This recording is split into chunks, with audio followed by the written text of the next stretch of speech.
رانیم یہاں نہیں تھی تو پھر کہاں تھی؟ سر، میری یہاں آج ہی ڈیوٹی لگی ہے، میں آپ کو پتہ کر کے بتاتی ہوں۔ آپ کی مسز کا نام کیا ہے؟ رانیم، میری وائف کا نام رانیم ہے، پلیز آپ جلدی پتہ کریں، میری مسز اس وقت کہاں ہے اور کس حال میں ہے؟ لگ بھگ 10 منٹ کے بعد سسٹر واپس آئی، اس نے بتایا کہ رانیم کی طبیعت ٹھیک ہو چکی تھی، اسے ICU میں رکھنے کی ضرورت نہیں تھی، اس لیے انہیں پرائیویٹ روم میں شفٹ کر دیا گیا ہے۔ پیپر کی ساری کارروائی آپ کے چھوٹے بھائی نے دیکھ لی تھی۔ اس وقت آپ کی مسز روم نمبر 38 میں موجود ہیں، آپ چاہیں تو ان سے مل سکتے ہیں۔ زہران نے نرس کی باقی کسی باتوں پر توجہ نہ دی، وہ تیزی سے روم نمبر 38 کے پاس پہنچا۔ روم کا دروازہ بند تھا جو اس نے دھڑلے سے کھولا، پھر روم کے اندر داخل ہوا۔ رانیم بیڈ پر سوئی ہوئی تھی، اس کے بیڈ کے پاس ایک شخص بیٹھا تھا، زہران اس کی پشت دیکھ رہا تھا، اسے اب تک نہیں معلوم تھا یہ شخص کون ہے۔ اس نے آگے بڑھ کر اس شخص کے کندھے پر اپنا ہاتھ رکھا، جیسے ہی اس شخص نے پیچھے مڑ کر دیکھا تو وہ اور کوئی نہیں بلکہ عبیر تھا۔ عبیر، تم یہاں؟ زہران نے بے یقینی سے پوچھا، اسے اندازہ نہیں تھا کہ عبیر یہاں ہسپتال میں آ جائے گا۔ ہاں میں، تم نے تو مجھے اپنا بھائی نہیں سمجھا، تو میں نے سوچا میں ہی بھائی ہونے کا فرض ادا کر لوں۔ کیا مطلب؟ تم ایسا کیوں کہہ رہے ہو؟ زہران، میں نے تمہاری اور چچا جان کی باتیں سن لی تھیں۔ تم لوگوں کو کیا لگتا ہے میں اتنا خود غرض ہوں کہ ایک سرداری کے لیے اپنے بھائی کا عشق چھین لوں؟ میرے بھائی اب جا کر تو مجھے کہیں سچے رشتے ملے ہیں، میں انہیں کھونا نہیں چاہتا۔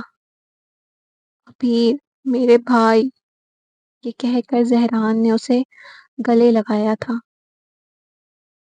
ہوا یوں تھا، جب عبیر نے زہران اور سردار سلیمان کی باتیں سن لی تھیں، تب عبیر اسی غار میں جا پہنچا جہاں ان کی پرکھوں کی رکھی دھروہر موجود ہے۔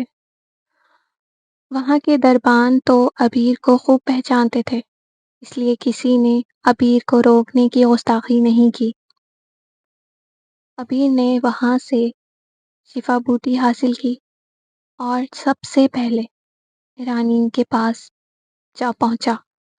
چونکہ رانیم کے پاس وقت بہت کم تھا، اس لیے وہ کسی کو بھی بتا کر وقت ضائع کرنا نہیں چاہتا تھا۔ اس نے رانیم کو شفا بوٹی کا رس پلایا۔ کچھ دیر میں جب اس کی کنڈیشن نارمل ہوئی تو ڈاکٹر نے اسے روم میں شفٹ کرنے کا کہا۔ جب صفیہ بیگم اور جبار صاحب نماز پڑھنے میں مصروف تھے، ساری کارروائی عبیر نے خود دیکھی، کیونکہ اس وقت زہران بھی وہاں موجود نہ تھا۔ ڈاکٹر نے رانیم کو پرائیویٹ روم میں شفٹ کر دیا تھا، عبیر اس کے ساتھ تھا، وہ زہران کا انتظار کر رہا تھا۔ اسی بیچ دوسری پیشنٹ رانیم کی جگہ ICU میں داخل ہوئی، جس کی موقع پر موت ہو گئی تھی۔ چونکہ ڈاکٹرز تبدیل ہوئے تھے، اس لیے زہران کے پوچھنے پر ڈاکٹر کو یہی لگا کہ وہ اسی مریضہ کا شوہر ہے۔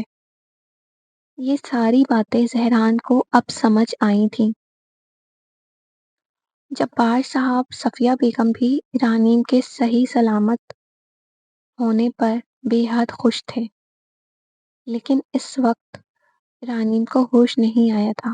زہران نے جبار صاحب اور صفیہ بیگم کو گھر جانے کا کہہ دیا تھا کہ وہ گھر میں کچھ دیر آرام کر لیں، پھر بے شک کل رانیم سے ملنے آ جائیں۔ دونوں راضی تو نہیں ہو رہے تھے، لیکن زہرا فرخندہ بیگم کے اصرار پر وہ دونوں گھر لوٹ گئے۔ عبیر بھی قبیلے جا چکا تھا۔ زہران اپنی رانیم کا ہاتھ تھامے وہیں بیٹھا اس کے ہوش میں آنے کا انتظار کر رہا تھا۔ آج کے ایپیسوڈ کے پارٹ 1 کا اختتام ہوا، تو آپ لوگوں کو یہ ایپیسوڈ کیسی لگی اپنی رائے کا اظہار کامنٹ سیکشن میں ضرور دیجیے گا۔ آپ لوگ بہت جلدی پریشان ہو جاتے ہیں، کہیں پہ کچھ سسپینس ہوتی ہے کریٹ کرنا پڑتا ہے۔ چلیں جلدی جلدی اب مجھے تھینک یو بولیں، آپ کی رانیم کو لے آئی ہوں اور صحیح سلامت لے آئی ہوں، اس کی طبیعت بھی بالکل ٹھیک ہو گئی ہے۔ اب انشاءاللہ آگے کے جو بھی ایپیسوڈ آنے والے ہیں وہ بہت اچھے آئیں گے اور آپ لوگوں کو بہت پسند آئیں گے۔ اور جتنے بھی لوگ مجھ سے ناراض ہوئے ہیں وہ اپنی ناراضگی ختم کر دیں، کیونکہ میں ایسا کر ہی نہیں سکتی تھی۔ ہماری رانیم ہماری ہیروئن ہے، میں اسے کیسے مار سکتی تھی؟ اس سے تو مار ہی نہیں سکتی۔ زہران کا جنون ہے، اگر رانیم نہیں تو زہران نہیں، زہران نہیں تو رانیم نہیں۔ چلیں اپنا بہت خیال رکھیے گا۔ اللہ حافظ۔